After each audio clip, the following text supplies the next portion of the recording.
Assalamualaikum warahmatullahi wabarakatuh dan salam sejahtera semua.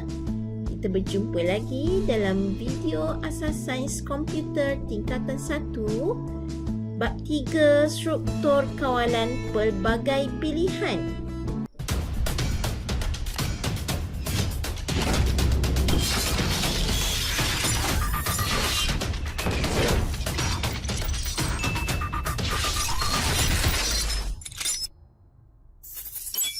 Struktur kawalan pelbagai pilihan bermaksud mempunyai lebih dua set tindakan berlainan sebagai pilihan untuk dilaksanakan. Set tindakan yang dilaksanakan bergantung kepada pilihan yang benar.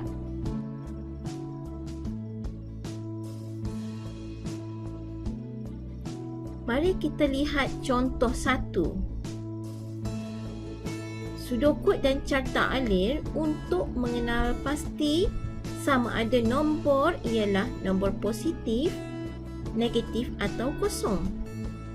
Dan ini ialah sudokodnya. Mula, kemudian input nilai.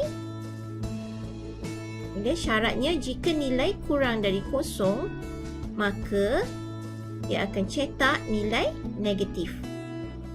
Dan jika tidak, akan ada lagi syarat yang lain, iaitu jika nilai yang dimasukkan itu ialah sama dengan kosong. Jika syarat itu benar, maka ia akan cetak nilai ialah sifar. Dan jika tidak, akan ada lagi syarat jika nilai lebih besar dari kosong, maka cetak nilai positif. Dan jika tidak, bermakna jika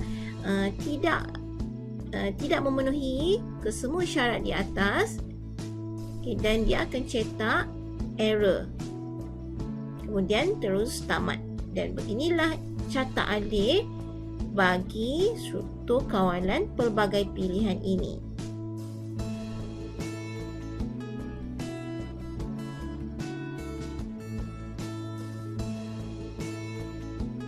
Mari kita lihat pula contoh 2. Sudokodnya ialah mula, masak air, kemudian masukkan teh. Jika mahu gula, tindakan dia ialah tambahkan gula. Jika tidak, maknanya jika tidak mahu gula, akan ada lagi satu syarat. Jika mahu susu, kita tambahkan susu. Kemudian tambahkan air dan terus tamat. Dan ini ialah carta alirnya. Mula, kemudian masak air, prosesnya, simbol proses. Kemudian masukkan teh ialah simbol proses juga. Dan syaratnya simbol rhombus, mahu gula. Jika ya, akan ada tindakannya.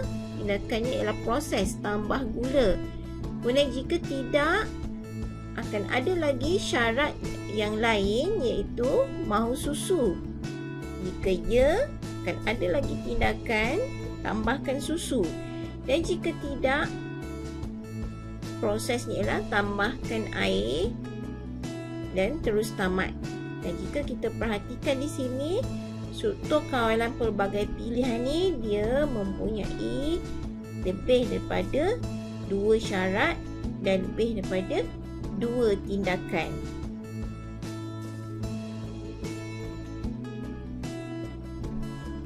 Contoh soalan. Mari kita lihat contoh soalan. Masalahnya ialah anda ingin membantu guru anda untuk memaparkan grade subjek secara automatik selepas markah subjek dimasukkan. Tuliskan sudokod dan lukiskan carta alir sistem tersebut. Mari kita lihat contoh penyelesaiannya. Ini ialah sudokod bagi masalah tadi. Mula, kemudian input markah. Kemudian jika markah kurang dari 40, dia akan cetak F. Dan jika tidak, dan akan ada syarat yang lain, ya, iaitu jika markah lebih besar atau sama dengan 40 dan markah kurang dari 50, dia akan cetak E. Dan jika tidak lagi, ada lagi syarat yang lain. Jika markah lebih besar atau sama 50 dan markah kurang dari 60, dia akan cetak D. Dan jika tidak, akan ada lagi syarat yang lain. Jika markah lebih besar atau sama 60 dan markah kurang dari 70, dia akan cetak C. Dan jika tidak lagi, jika markah lebih besar atau sama 70 dan markah kurang dari 80, dia akan cetak B. Dan jika tidak, jika markah lebih besar atau sama 80, dia akan cetak A. Dan jika tidak, bermakna jika tidak memenuhi kesemua syarat yang dinyatakan di atas ini, dia akan cetak error. Maknanya dia akan keluar error lah jika dimasukkan markah selain daripada yang ditulis di dalam syarat ini. Kemudian tamat. Okey, mari kita lihat pula carta alirnya. Carta alirnya seperti inilah. Okey, mula simbol terminal ataupun simbol oval. Kemudian masukkan markah. Bila ada perkataan masuk itu ialah input, ya. Input, jadi kita perlu letak di dalam simbol parallelogram, ya, iaitu simbol segi empat selari ataupun simbol input output. Kemudian syaratnya mesti di dalam simbol rhombus lah. Dan kalau kita lihat untuk struktur kawalan pelbagai pilihan, dia akan ada banyak simbol rhombus, iaitu dia akan ada banyak syaratnya dan akan ada banyak juga tindakan dia, iaitu syarat ya, tindakan untuk ya apa dia, dan tindakan untuk tidak apa dia. Okey, dan seterusnya akhir sekali cetak error. Kita mesti letak dia di dalam simbol parallelogram juga, iaitu simbol segi empat selari, kerana cetak ni ialah output. Output sama dengan input tadilah. Input kita letak di dalam simbol segi empat selari, dan output jika ada perkataan cetak, kebiasaannya ialah output. Okay, kita letak di dalam simbol output dan terus tamat. Okey, kamu boleh mencuba soalan latih to be 1 ini. Anda dikehendaki menentukan keputusan grade markah ujian pelajar sama ada A, B, C dan D. Sekiranya markah 0 hingga 24, maka grade D.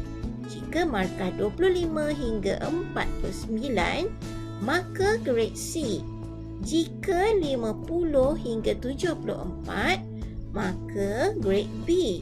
Dan markah 75 atau lebih, maka grade A. Bina sudokod dan carta alir bagi situasi tersebut.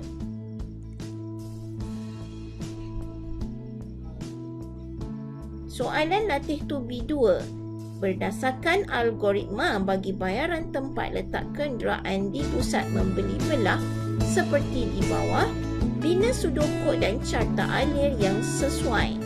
Algoritmanya ialah: yang pertama, tempoh masa meletak kenderaan. Jika kurang daripada 1 jam, tiada bayaran. Jika kurang daripada 2 jam, bayaran RM1.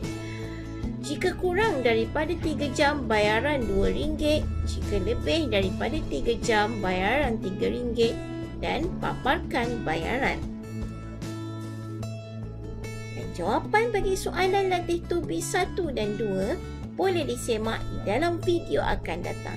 Selamat mencuba!